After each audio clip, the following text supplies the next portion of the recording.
The Broan-NuTone ventilation fan can be installed in the ceiling or the wall.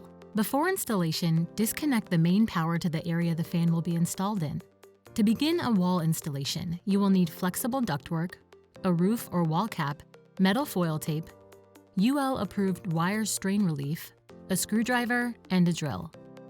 Begin by sliding the hanger bar into the channel on the bottom of the housing. Then, position the housing between the studs with the duct connector facing up. Hold the housing in place so that it contacts the bottom of the stud. Screw the housing to the stud through holes A and B on the same side. Screw the hanger bar onto the opposite stud through its hole. Screw the hanger bar to the housing with screw A. Next, you'll install the round ductwork. Use the shortest, straightest duct routing possible for the best performance. Connect the 4-inch round flexible ductwork to the wall cap.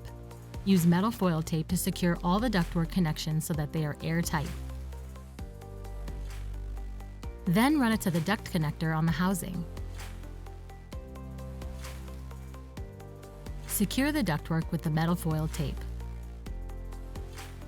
Next, run 120-volt AC house wiring to the location of the fan. Use UL-approved connectors and UL-approved wire strain relief to attach the wiring to the wiring plate. The wires indicate which wire should be used for each switch.